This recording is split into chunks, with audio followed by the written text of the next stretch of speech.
China. When one thinks of this magnificent country, one cannot help but envision the Wally Chung Chung.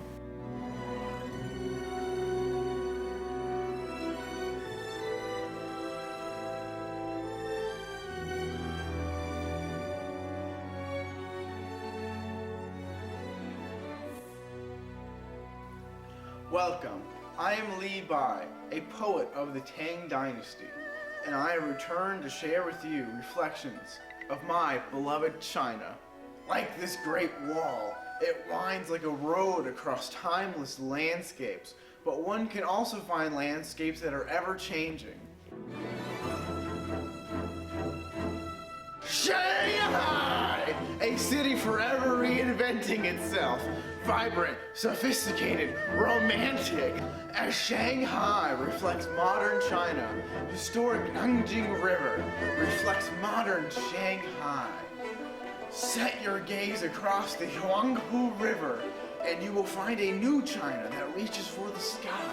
Yet in the city of East meets West, one can still find treasures of Shanghai's stately European influence. Even in the hectic place of modern China, there's always time for Tai Chi, a tradition that has endured for centuries.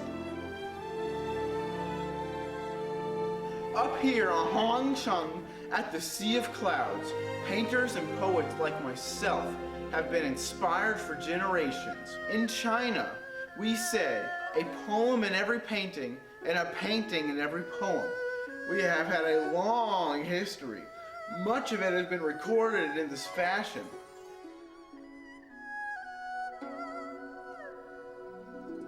However, it may be said that the history of the Chinese people is not written in ink, but with water.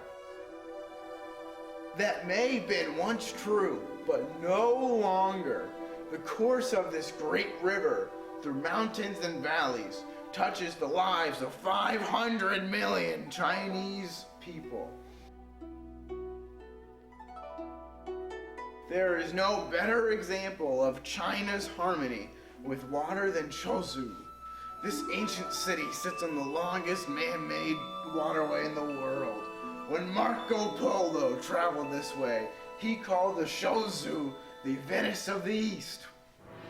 I suppose if I had traveled to Europe, they would now call Venice the Chaozhou of the West. So vast is China that even within her borders are many exotic lands in contrast, from the serenity of Heavenly Lake to the busy night market of Yermakui. Here one discovers that Xinjiang province is home to many ethnic peoples with their own unique customs and their own unique cuisines. Out here on the Gobi Desert, one still finds travelers on the ancient Silk Road, the same road that over 700 years ago brought Marco Polo to these very gates, the gates of Jingguanga, the extreme western end of the Great Wall. And Visitor to Inner Mongolia shows us the reflection of an earlier time.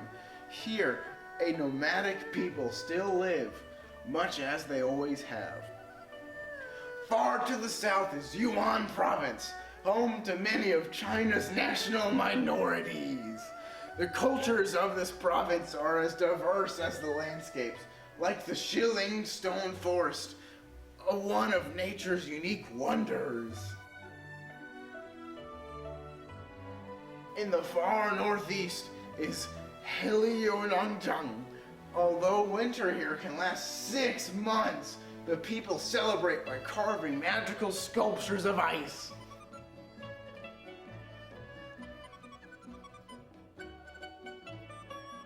Macu. After 400 years, this exotic land of Portuguese charm is once more within China's borders. Hong Kong! One of the most exciting cities on earth. A city steeped in Western culture, but still uniquely. I once wrote, whoever looks on this loses themselves in eternity. We have seen many reflections of China, but the true face of China can be found in our people. We have now come full circle. Sadly, this means this is where I must part. I hope you will return to China someday.